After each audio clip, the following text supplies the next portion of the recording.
الله وبركاته نحمده ونصلي على رسوله الكريم أما بعد قال النبي صلى الله عليه وسلم خيركم أحاسنكم أخلاقا إذا فقهوا أو كما قال عليه الصلاة والسلام۔ محترم سامعین حضرات، ناظرین حضرات، ہر انسان کی یہ خواہش ہوتی ہے کہ وہ جس شعبے اور ڈپارٹمنٹ میں ہے اس کے اندر بہتر سے بہتر کام کرے اور اس کے اندر خود کو ایک اعلیٰ مقام عطا کرے۔ ہر شعبے کے اندر، ہر ڈپارٹمنٹ کے اندر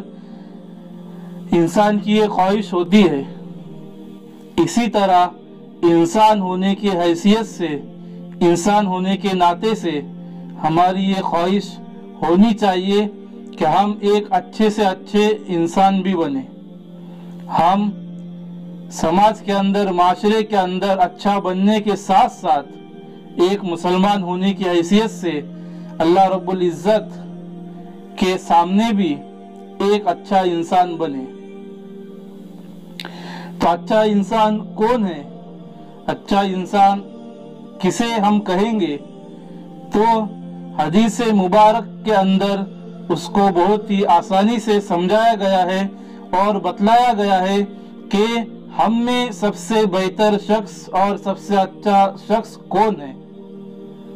ابھی جو میں نے آپ کے سامنے حدیث مبارک پڑھی، صحیح ابن حبان کی روایت ہے، اس کے اندر فرمایا گیا کہ تم میں سب سے بہتر شخص وہ ہے جس کے اخلاق تم میں سب سے اچھے ہو، اسی کے ساتھ ساتھ وہ دین کی بھی سمجھ رکھتا ہو۔ ان دو چیزوں کو بیان کیا گیا، ایک تو اخلاق اچھے ہو اور اسی کے ساتھ ساتھ دین کی سمجھ بھی رکھتا ہو۔ اگر ہمارے اخلاق اچھے ہیں، ہم سبوں کی تعظیم کرتے ہیں، اکرام کرتے ہیں اور لوگوں کی مدد بھی کرتے ہیں، اچھے کام بھی کرتے ہیں اور ڈونیشن وغیرہ بھی کرتے ہیں اور چھوٹے بڑوں کی تعظیم بھی ہم کرتے ہیں، کسی کے کام بھی ہم آتے ہیں،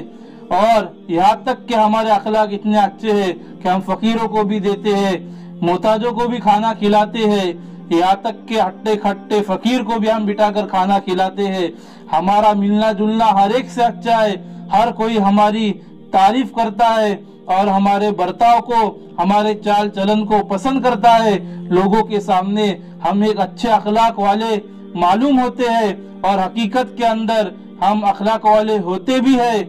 تب بھی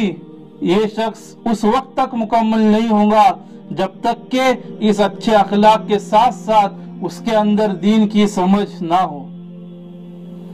ہمارے اخلاق تو بہت اچھے ہیں، ہم بہت سارے اچھے کام کر رہے ہیں، کسی کو تکلیف بھی بالکل نہیں دے رہے ہیں، ہمارے نام پر بڑے بڑے ڈونیشن ہیں، اچھے کام ہمارے ذریعے سے ہو رہے ہیں، لیکن ہمیں دین کی سمجھ نہیں ہے۔ ہمارا سورہ فاتحہ صحیح سے پڑھنا ہمارے لیے دشوار ہے، ہم حلال اور حرام کی تمیز نہیں کر پاتے ہیں، اللہ رب العزت کا حکم کیا ہے اس کو ہم نہیں معلوم کرتے ہیں۔ اچھے اخلاق تو ہمارے ہیں، لوگوں کو سلام بھی کرتے ہیں، غیروں سے بھی ملتے ہیں اور یہاں تک کہ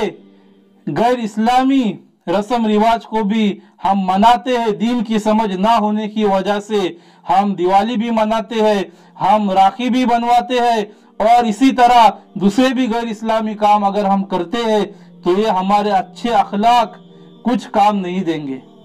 ایسے شخص کو بہترین اور اچھا انسان نہیں کہا گیا۔ اس لیے اخلاق اچھے ہونے کے ساتھ ساتھ ہمیں جو ہے دین کی سمجھ بھی ہونا ضروری ہے، اس لیے کہ ہم اچھے اخلاق بتا کر، لوگوں کے کام آ کر، لوگوں کو تو خوش کرنے کی اور لوگوں کے سامنے تو اچھا بننے کی کوشش کریں گے، لیکن اگر ہمیں دین کی سمجھ نہیں ہے، اللہ رب العزت کا حکم ہمیں معلوم نہیں ہے، تو ہم اللہ اور اس کے رسول کو ناراض کر بیٹھیں گے، جس کی وجہ سے یہ اچھے اخلاق لوگوں کے سامنے ہمیں کچھ کام نہیں دیں گے۔ اس لیے جن کے اخلاق اچھے ہیں، اخلاق درست ہے، اخلاق کا شعبہ ان کا اچھا ہے، تو ان کے لیے ضروری ہے کہ وہ ساتھ ساتھ دین کی سمجھ بھی حاصل کرے، دین کی معلومات بھی حاصل کرے۔